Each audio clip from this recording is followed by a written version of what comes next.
The radio crackled once, then dissolved into a long hiss that swallowed every voice on the line. That was how the night began. I was a communication soldier attached to Battalion 5 during the Cambodian campaign. My weapon was never the most important thing I carried. The heavy field radio on my back, the coils of communication wire wrapped around my shoulders, spare batteries sealed inside an old canvas pouch, and the battered field telephone hanging from my side. Those were the tools that could keep hundreds of men connected. In our job, silence over the radio was often more frightening than gunfire. Late one humid evening, just after sunset, our communications section received an urgent order. Battalion 5 was preparing to move along the Mekong River before midnight, and headquarters had suddenly lost contact with its forward command post. We were told to restore the wire line immediately, no matter what it took. There were only 3 of us. Our team leader, Wah, had served longer than anyone else in the platoon. He rarely spoke unless it was necessary. Every wire splice he made looked almost factory perfect. And before every mission he checked every connector twice. He always said that one careless mistake could cost more lives than a missed rifle shot. The youngest was Tam, barely 20 years old. He came from a small village where his mother repaired old radios for neighbors. He dreamed of opening his own electronics shop after finishing military service. Whenever we had a quiet evening, he liked taking apart damaged receivers just to see if he could make them work again. As for me, I had learned that patience mattered more than courage. A communication soldier could not afford panic. Our responsibility was simple to describe but difficult to carry. Keep the voices flowing. We packed quickly. Each of us carried a coil of communication wire over one shoulder. I strapped the field radio tightly against my back and checked the spare batteries one final time. Wah folded the field telephone into his pack, while Tam stuffed packets of dried rice into his shirt pocket. "Eat while you can," he joked. I laughed and bit into a handful of the dry rice. It tasted like chalk, but after weeks in the jungle, nobody complained anymore. My dented aluminum canteen knocked softly against my leg as we started walking. Every dent had a story. One came from slipping down a muddy hill. Another appeared after a supply truck hit a tree root. Somehow the canteen had survived everything, just like the 3 of us hoped to. The jungle swallowed the last light within minutes. The smell of wet earth rose from the ground after a brief afternoon shower. Crickets screamed from every direction while frogs answered from hidden pools. Somewhere deeper in the darkness, branches creaked under the weight of unseen animals. None of us spoke much. We had walked enough nights to know that listening was sometimes more valuable than talking. The damaged communication line stretched through dense trees toward the Mekong.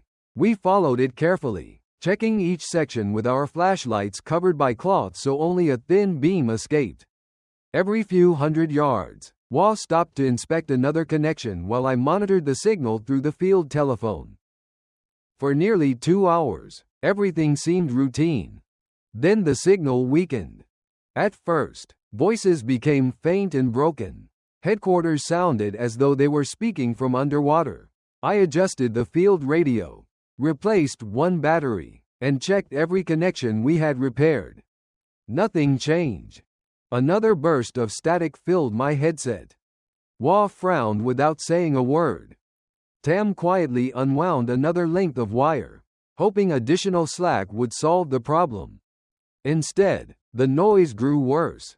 I pressed the receiver tightly against my ear, hoping to catch even a single recognizable word. Only a harsh, endless hiss answered me. Then, complete silence. In that instant, somewhere ahead near the dark waters of the Mekong River, Battalion 5 had disappeared from our ears. None of us knew whether the line had simply failed, or whether something far more dangerous had already begun. We followed the dead wire like men following a thin black snake through the jungle. Wah walked first, one hand holding the line, the other feeling ahead for roots, thorns, and holes hidden under wet leaves. I stayed behind him with the field telephone pressed against my chest, stopping every few dozen yards to test the signal. Tam came last, carrying the extra coil and watching our rear. He tried to act lighthearted, but even he had stopped joking. The jungle near the Mekong had a different kind of darkness. It was not empty. It felt crowded. Every tree seemed to hold its breath. The smell of damp soil mixed with river mud and rotting leaves. Mosquitoes whined around our ears. Somewhere far away, a night bird cried once, then went silent. Wah raised his fist. We froze. He crouched and touched the wire where it ran across a fallen branch. The insulation had been scraped badly, but the copper inside was still whole. He cleaned it with his knife, wrapped it with tape, and nodded for me to test. I turned the crank on the field telephone. Nothing. Only a faint click, then that same dead emptiness. Not here, I whispered. We moved on. A communication soldier learns to read wire the way a tracker reads footprints. If the line is stretched too tight, something has pulled it. If it sags too low, the support point is gone. If mud covers it fresh, someone or something has crossed over. That night, every sign looked wrong. The line was tight in places where it should have rested loose. Twice we found it buried under broken branches, as if the jungle itself had tried to hide it from us. After nearly half an hour, Tam tapped my shoulder and pointed to the ground. There were marks in the mud. Not many, just a few shallow prints near the wire, half filled with rainwater. They could have belonged to our own men from earlier in the day. They could have belonged to farmers. They could have belonged to Pon Pot troops watching the river. None of us said that out loud. Wah knelt beside the prints for a long moment. His face was hard to see, but I knew what he was thinking. If the line had been cut on purpose, then Battalion 5 might be walking toward a prepared ambush without knowing it. We kept going lower toward the riverbank. The air grew cooler, the trees thinned, and through them I could hear the Mekong moving in the dark. Slow and heavy, it did not sound peaceful to me that night. It sounded like something wide enough to swallow men, boats, and secrets without leaving a trace. Then the wire disappeared. One moment it ran through Hoa's fingers. The next, it ended in a wet patch of grass. Wah bent down fast. I dropped beside him and covered my flashlight with my palm, letting out only a narrow strip of light. The end of the wire was clean. Too clean. Rain and branches tear wire unevenly. They leave stretched copper, broken insulation, ugly scars. This cut was sharp, almost neat. Tam swallowed hard behind me. His breathing sounded louder than the river. Wah took the cut end and held it up. Knife, he said quietly. That single word changed the whole night. For a few seconds, none of us moved. I thought of Battalion 5 somewhere ahead in the dark. Men carrying rifles, rice, ammunition, wounded feet, fever, letters from home, moving because they trusted that headquarters could still reach them. A broken wire was not just a technical problem. It was a blindfold. I connected the field telephone directly to the cut end and cranked again, hoping there might still be life on the far side. Nothing answered. Tam leaned close and whispered, "Should we go back and report?" Wah looked toward the river, then toward the black line of trees ahead. "If we go back now," he said, "they may lose the battalion before headquarters knows why." He pulled a fresh length of wire from Tam's coil and handed it to me. "We follow the missing section." I remember tightening the strap on my radio and feeling my dented canteen hit my hip. My mouth was dry, but I did not drink. Some nights, even water felt too loud. We stepped off the trail and moved toward the river, carrying the new wire in silence. Behind us, the jungle closed again. Ahead, somewhere near the Mekong, someone had cut our line on purpose. We moved off the trail with the new wire sliding through Tam's hands. Wah led us toward the Mekong, keeping low, never letting the wire drag too loudly across the roots. I followed with the field radio on my back and the handset tucked under my arm. Every few steps, I stopped to listen, not only to the radio, but to the whole night, the insects, the river, the leaves above us. A communication soldier learns that silence has different shapes. Some silence is natural, some silence is made by men hiding nearby. The river appeared first as a strip of blackness between the trees. There was no moon, only a faint gray shine on the water where the current bent around a sandbar. The Mekong looked wide and patient, moving as if nothing human mattered. On the far bank, the jungle stood dark and still. Somewhere beyond that darkness, Battalion 5 was supposed to pass before midnight. I set the radio down beside a wet log and unfolded the antenna. The metal rod trembled in my hand. Not from fear, I told myself, but from fever. Most of us had carried malaria in our blood by then. Some days it slept, some nights it woke up and shook your bones like loose parts inside a machine. Tam noticed and whispered, "You cold?" "Just tired," I said. He gave me a look that said he did not believe me. Then pulled 2 spare batteries from the pouch and laid them on a dry patch of canvas. One was already weak, the other had to last. Wah crawled forward to check the ground near the waterline. I adjusted the radio frequency and called softly into the handset. "Command post. This is Signal Team 3. Do you read?" "Static." I tried again. Slower. Nothing but a thin, broken hiss. Then, under the noise, something moved. Not a voice exactly, more like a breath shaped into words and torn apart by distance. Tam leaned close. "Did you hear that?" I nodded and turned the dial by the smallest movement my fingers could manage. In daylight, that would have been easy.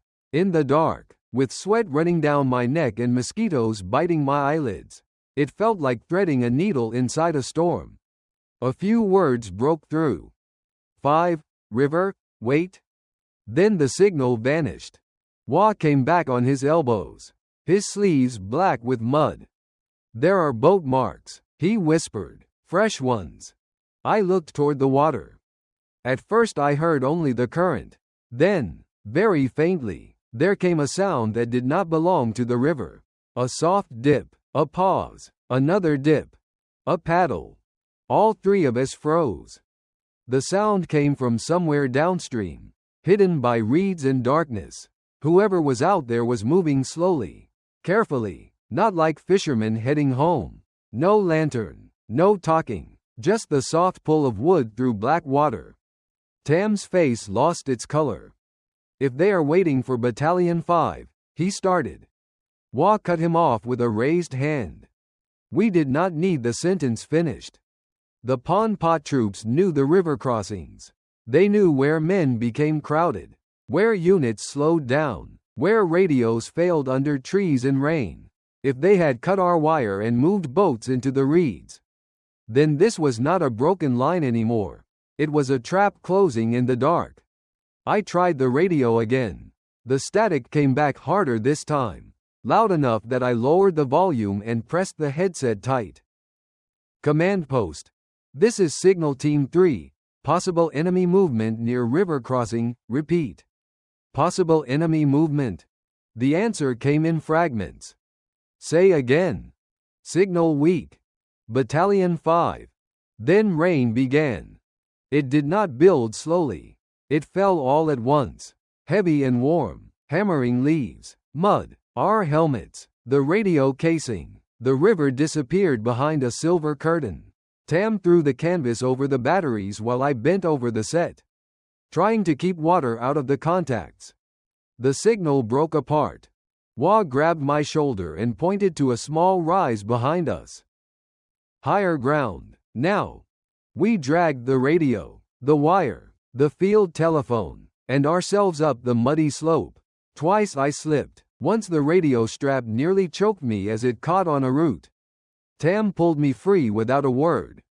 At the top, I raised the antenna again. The battery meter dropped. I called one more time. Through the rain and static, a voice finally came, weak but real. "Don't cross, bank. Then it was gone. I sat there in the mud with the handset pressed to my ear, knowing those broken words might be the only warning Battalion 5 would get before the Mekong turned into a killing ground. Wah did not waste a second. Set the antenna higher, he said. We have to send it now. The rain was still coming down hard, beating the leaves until the whole jungle sounded like a drum. I wiped water from my face with the back of my hand, but more kept running into my eyes. The radio sat between my knees under a sagging piece of canvas, its metal case slick with mud and rain. Tam crouched beside me, holding the spare battery under his shirt like it was something alive. Wah pointed to a narrow rise above us, no more than a muddy hump between two trees. Up there, it may be enough. I knew what he meant. In the jungle, a few feet could decide whether a radio signal died in the trees or slipped through to headquarters. I grabbed the set, tightened the strap across my chest, and crawled up the slope. Mud filled my sleeves, roots cut my palms. The antenna caught on vines twice before I pulled it free. At the top, I stood only half upright. Standing fully would have made me a black shape against the rain. I raised the antenna and turned the dial slowly, one mark at a time. Command post. This is Signal Team 3. I whispered into the handset. Urgent message. Possible ambush near Mekong crossing.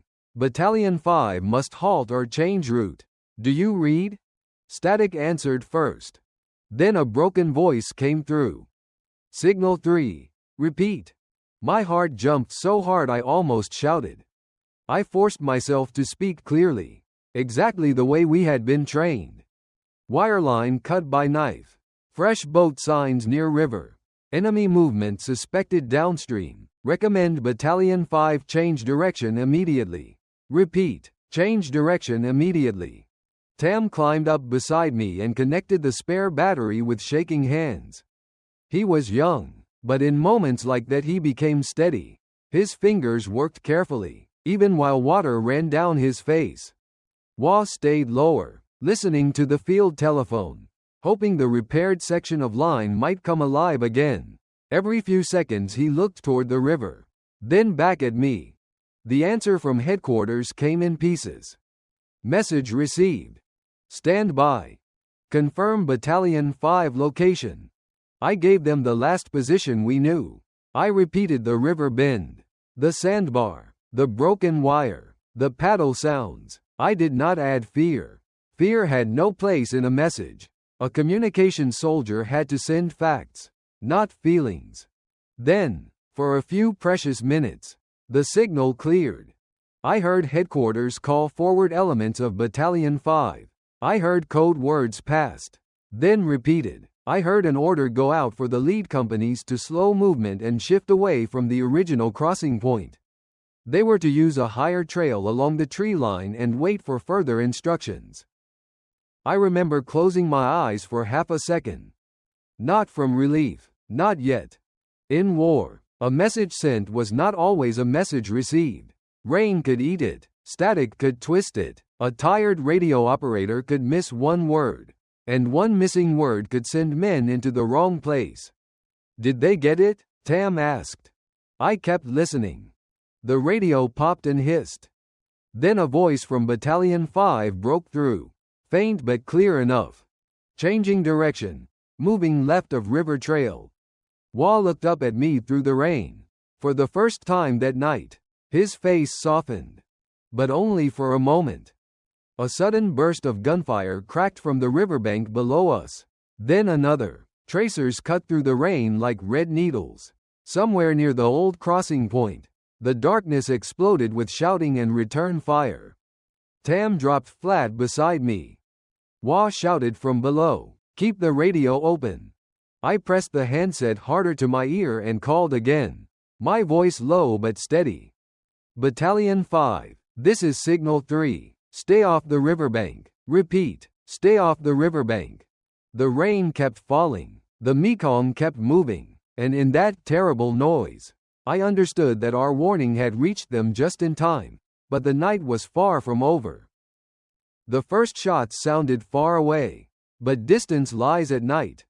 One moment we were on that muddy rise, trying to keep the radio alive. The next, the whole riverbank cracked open with gunfire. Tracers sliced through the rain, red and yellow, crossing low over the reeds where Battalion 5 had almost gone. Somewhere below, men shouted commands, then other voices answered from the darkness. I kept the handset tight against my ear.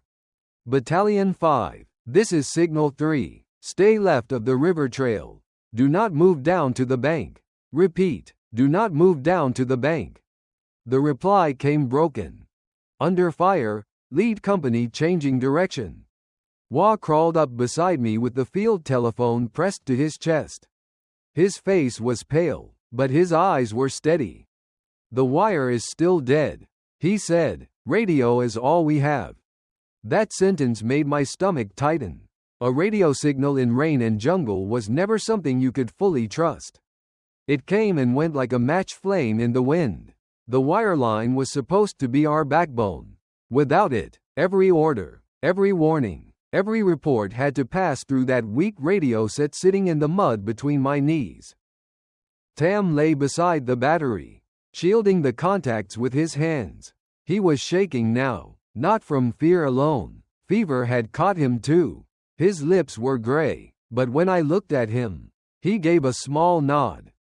Still good, he whispered. Keep talking. So I kept talking. Headquarters asked for positions. Battalion 5 asked for confirmation. Forward units reported confusion near the old crossing point. I repeated what I heard, word for word, never adding, never guessing. That was our rule. In battle, unclear words could kill. A wrong coordinate could bring fire onto friends. A delayed order could trap a whole company. Rainwater ran down the radio cable and dripped from my sleeve. I wiped the dial with a piece of cloth and listened through the static. Several times, the signal faded so badly I could hear only fragments. 3rd Platoon. Wounded. Need route. Wah leaned close and pointed toward the cut wire disappearing into the darkness below us. If we can reconnect the line past the cut, headquarters can speak directly to them. I knew he was right. I also knew what it meant.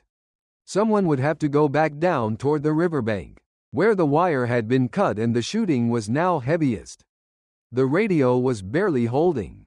If I left it, the only living connection might die. If I stayed, the wire might remain dead, and Battalion 5 would have to keep moving through broken messages and static. Tam understood before I said anything. I can go, he said. No, Wah answered immediately. Tam tried to push himself up, but his injured shoulder, scraped raw earlier by a branch or maybe a splinter, none of us knew, made him wince. He was brave, but bravery did not make a man bulletproof. Another burst of gunfire hit the trees below us. Leaves and bark rained down.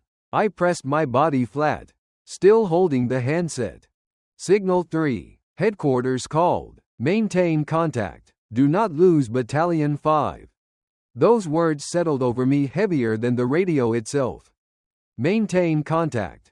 That was our duty. It sounded simple when spoken in a command tent. Out there, under rain and fire, it meant choosing what kind of risk you could live with. Stay with the radio, and maybe the wire never came back. Leave the radio, and maybe the battalion went silent again. I looked at Wah. He reached for the handset. Give me the set. I'll hold the radio. His voice was calm, as if he were asking for a cigarette. I hesitated. Wah had chills running through him. His malaria had been worse than ours for days. But his hands were steady. His eyes never left mine. Go, he said. Take the coil. Find the break. Make the line speak. Tam grabbed the fresh wire before I could stop him. I'm coming, he said. I wanted to argue. Instead, I tied the coil across my shoulder and checked the knife, tape, and connector in my pocket. War does not always give a man a clean choice. Sometimes it only gives him 2 bad ones, and he has to pick the one that may save more lives. I left Wa with the radio and crawled down into the rain with Tam behind me, following the dead wire toward the river. Tam and I crawled down the slope with the new wire dragging behind us. The rain helped hide our movement, but it also made everything harder. Mud filled my fingernails. Wet grass slapped my face. The coil on my shoulder pulled against my neck like a stubborn animal. Every few yards, I had to stop and free the wire from roots or thorn bushes. If it snagged and snapped, we would have nothing. Gunfire flashed through the trees below us. I could not see who was shooting. I only saw quick sparks in the rain, then heard bullets cutting leaves somewhere overhead. The old crossing point was still taking fire. That meant Battalion 5 had not walked straight into the trap, but it also meant the enemy knew something had changed. Tam stayed close behind me. He carried the field telephone in a small canvas pouch with tape, connectors, and a knife. He was breathing hard. I could hear it even over the rain. "You all right?" I whispered. "Keep moving," he said. That was his answer for everything that night. We reached the first cut near a clump of reeds. The original wire had been sliced clean. Just like before, I stripped the insulation with my knife, twisted copper to copper, and wrapped the splice tight. My hands were numb, so I had to look twice to make sure the strands were joined correctly. A poor connection could sound fine for 1 minute and die the next. Tam connected the field telephone and cranked. "Nothing." "Farther," he whispered. We moved again. The second break was worse. A fallen branch had pinned the wire into the mud. I thought at first it was storm damage, but when I pulled it free, I saw the copper had been chopped in 2 places. Whoever cut it knew enough to make repairs slow. They had not just broken a line. They had tried to break time. That thought stayed with me. In war, people often talk about bullets, rockets, and explosions, but time can kill too. 5 minutes without orders, 3 minutes of confusion, 1 wrong turn in the dark. For a communications soldier, every second of silence felt like a man slipping farther from reach. I repaired the second break while Tam held the flashlight under his poncho, letting only a dull glow fall on my hands. His shoulder was bleeding through his shirt now, whether from shrapnel, bark, or some sharp piece of metal. I still did not know. "You're bleeding," I said. "After," he replied. There was no drama in his voice, no hero talk, just the tired stubbornness of a young man who understood the job. We tested again. This time the field telephone clicked once. Then came a faint buzz. Not a voice, but life. Tam's eyes lifted to mine. "Close," he said. We followed the line toward the riverbank. Lower than before, the smell of mud grew stronger. Water pooled under my elbows as I crawled. Somewhere ahead, men were shouting, but the rain tore their words apart. I heard the sharp bark of an AK, then the heavier answer of our side's fire from higher ground. At the third break, the wire disappeared under a patch of trampled grass. I reached forward, searching by touch. My fingers found one end, then the other. As I pulled them together, a burst of fire swept the reeds. Tam shoved me down so hard my chin hit the mud. Something struck near him. He made a short sound, not loud, but enough to stop my breath. "Tam? I'm here," he said. His voice was thin. I turned and saw him gripping his upper arm. Dark blood mixed with rainwater and ran over the field telephone cord. For one terrible moment, I forgot the wire in my hands. Then Hoa's voice cracked faintly from the small receiver Tam had dropped beside me. "Signal 3, line needed now. Battalion waiting." The words were weak, broken, almost swallowed by static. Tam looked at me, teeth clenched. "Finish it," he whispered. I bent over the cut wire again, hands shaking harder than before, trying to make copper meet copper while my friend bled beside me in the mud. Tam was bleeding beside me, and the wire was still dead. That is the part one remember most clearly. Not the gunfire. Not the rain. Not even the river. I remember my 2 hands holding the cut ends of that communication wire while my friend lay in the mud, trying not to make a sound. "Let me see your arm," I whispered. Tam shook his head. His face was pressed against the wet grass, his jaw tight. "Finish the line first." Blood ran down his sleeve and mixed with rainwater around the field telephone. I could see it in the dim light under his poncho. Dark, thin, spreading fast. A part of me wanted to drop everything, tear open my bandage pouch, and drag him back up the slope to Wah. But Hoa's voice came again through the receiver, weak and broken. "Signal 3, Battalion 5 waiting for route confirmation, line needed." I closed my eyes for half a second. In training, no one teaches you how to choose between a wounded friend and a silent battalion. They teach you how to strip insulation, twist copper, test current, protect the set from rain, repeat messages exactly. They do not teach you what to do when the man who shared dried rice with you an hour earlier is bleeding at your elbow. Tam reached out with his good hand and grabbed my wrist. "Don't look at me," he said. "Look at the wire." His voice was not strong, but it was steady. So I looked at the wire. The copper strands were wet and dirty. My fingers shook as I scraped them clean with the back of my knife. Twice I had to start over because mud got into the twist. Every second felt stolen. Above us, bullets clipped leaves and slapped into the riverbank. Somewhere to our left, men were moving through the jungle, shouting over the rain. I could not tell if they were ours or Pon Pot troops trying to close the gap. Tam pushed the field telephone closer to me. "When it clicks," he said, "I'll crank." "You can't." "I can crank." He smiled a little, but his lips were pale. That smile hurt worse than the gunfire. I twisted the first pair of wires together, folded them tight, and wrapped them with tape. Then the second. My hands knew the movement even when my mind was split in two. That is what long months in the field had done to us. Work first, fear later, grief later. Everything human had to wait until the connection came back. "Try it," I said. Tam reached for the crank with his good hand. His wounded arm hung useless against his side. He turned once, twice. A faint buzz answered. Then a click. Then a voice. "Hello, hello, who is on the line?" For a moment, I could not breathe. I grabbed the handset. "Signal 3 to command post. Line restored temporarily. Battalion 5 must continue left of the river trail. Avoid the old crossing. Regroup at the higher tree line. Repeat, avoid the old crossing." The answer came clearer now, carried through copper instead of rain-soaked air.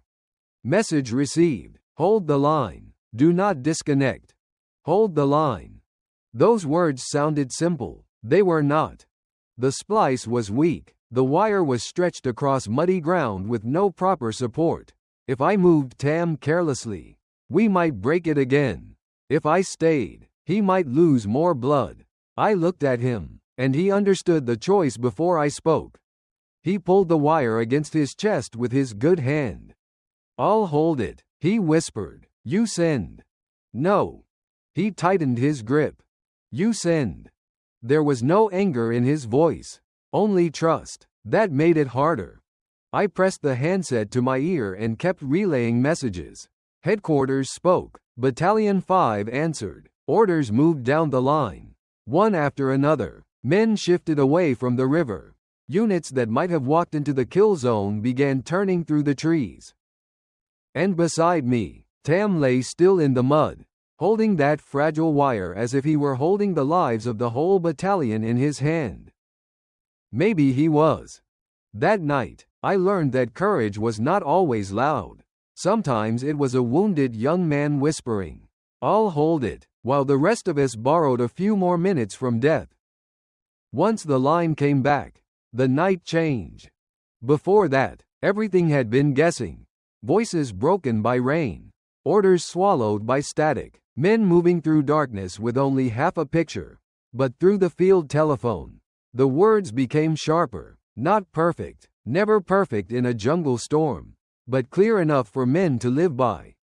First company, shift left, stay above the river trail. Second company, hold position near the tree line. Do not enter the old crossing point. I repeated every message into the handset and listened for confirmation. My mouth was full of mud. My hands were shaking from fever, cold rain, and fear I did not have time to admit. Tam still lay beside me, holding the repaired wire against his chest so the splice would not pull apart. Every few minutes, I looked down at him. His eyes were open. That was all I needed to keep going. From the higher ground behind us, Hoa's radio voice came faintly through the line, passing updates from headquarters. He sounded calm, but I knew him too well. There was a tightness in his breathing. His malaria must have been burning through him, yet he kept speaking slowly, carefully, never wasting a word. Signal 3. Confirm Battalion 5 is moving out of the danger area. I listened to the forward operator. Then I answered, confirmed. Lead elements moving left of river trail. Rear elements still under pressure. A long burst of fire came from the old crossing point. The Pon Pot troops had been waiting for men to crowd near the water. Instead, they were shooting at shadows, reeds, and mud. Battalion 5 was not safe yet, but the trap had lost its teeth. That was not victory the way people imagine it. There was no cheering, no flag raised, no grand charge through smoke. It was only tired men changing direction in rain, one squad after another, trying not to slip, trying not to leave anyone behind.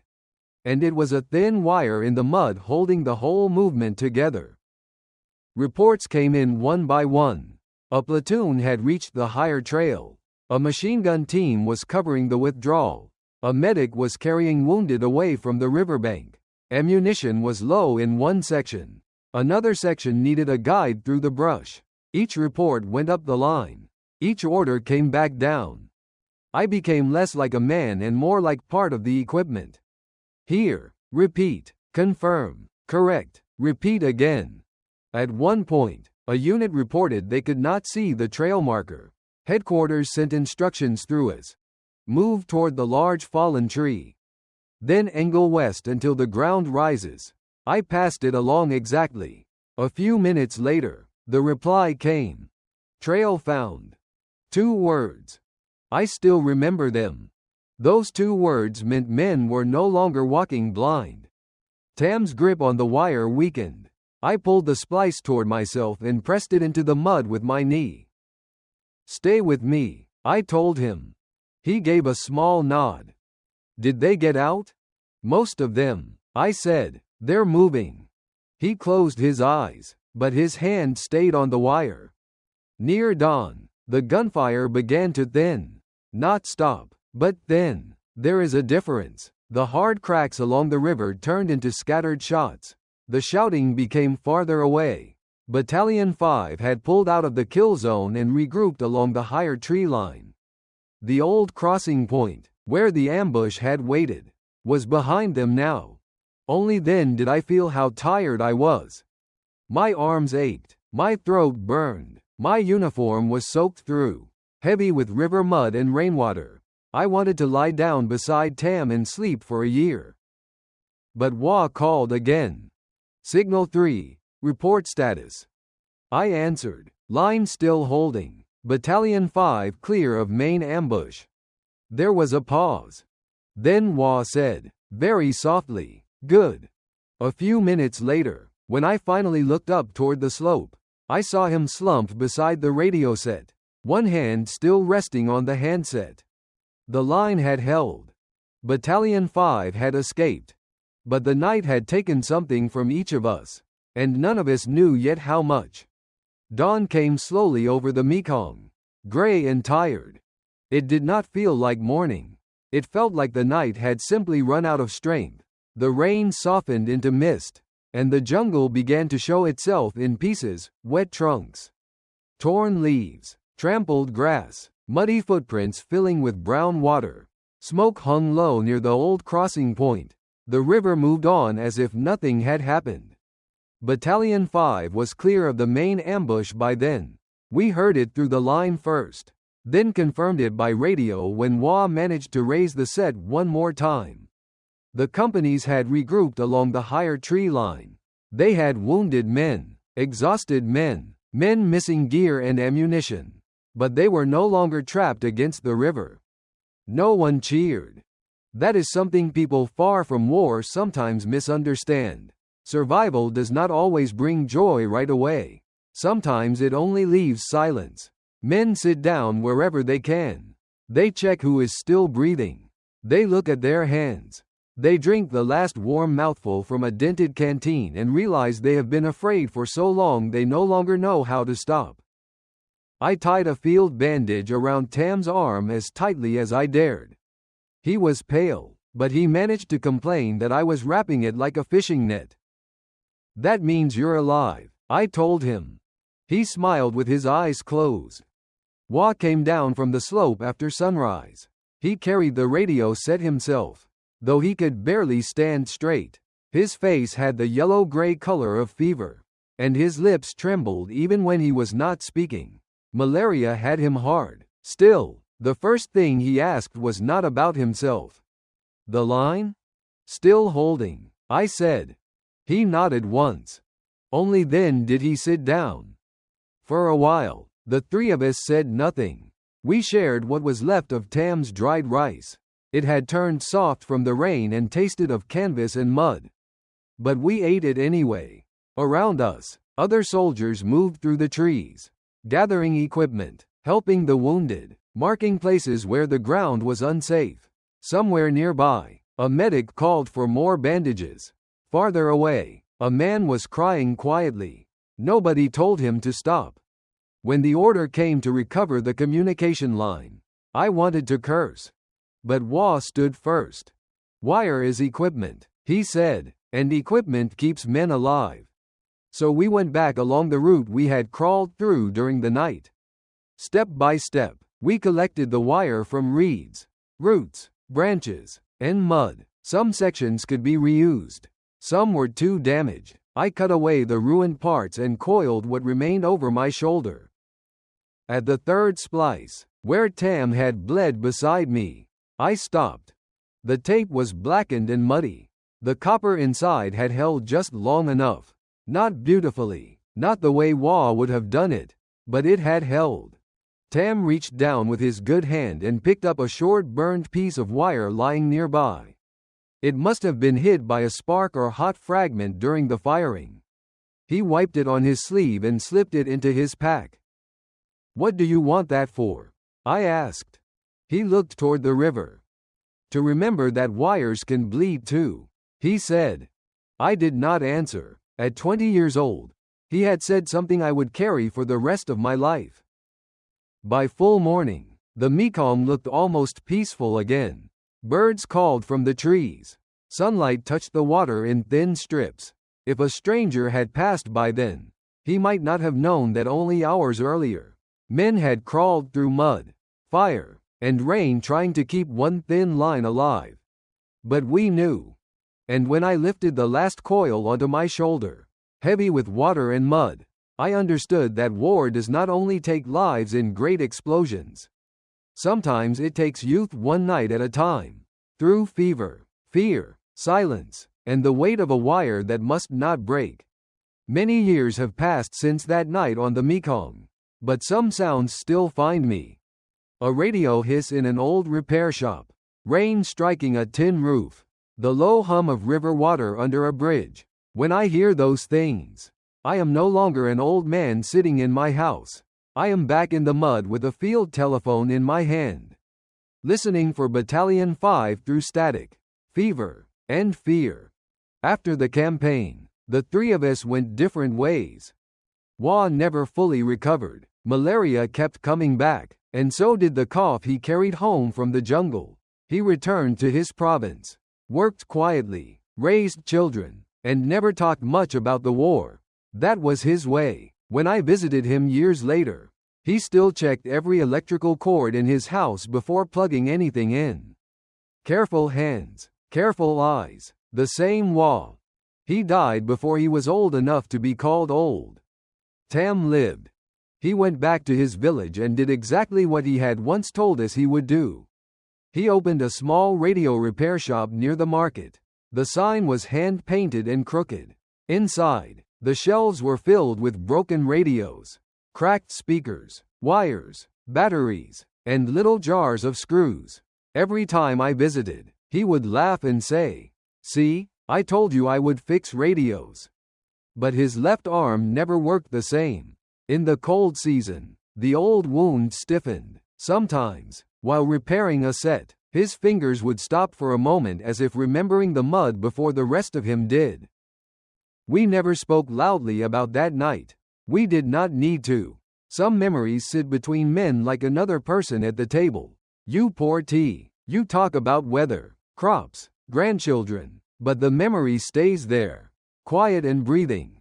I kept two things from the war. One is my dented canteen. It no longer holds water.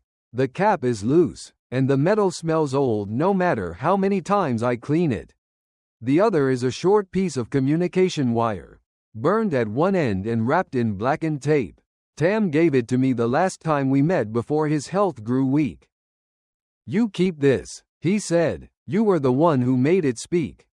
I told him he was wrong. A wire does not speak because of one man. It speaks because one man holds the battery dry. Another keeps the radio alive. Another crawls into the rain. Another lies wounded in the mud and refuses to let go. It speaks because men trust each other when there is no time left to explain why. Now, when young people ask me what I did in the war, I do not tell them I was brave. I do not tell them we won anything that night. War is too costly for easy words like that. I tell them I was a communications soldier. My job was to keep voices from disappearing. On that night, Battalion 5 escaped the ambush because a message reached them in time. Because a wire held long enough. Because Wah stayed beside the radio. And because Tam gripped a wounded arm around a muddy line until the last units pulled clear of the river. That is what remains with me. Not glory. Not hatred. Just the memory of rain on the Mekong. A field telephone clicking back to life. And the knowledge that sometimes the thinnest line can carry the weight of many lives. I still keep that burned wire wrapped in cloth in a wooden box. Some evenings, I take it out and hold it in my palm. It is light now, almost nothing. But to me, it is heavier than a rifle.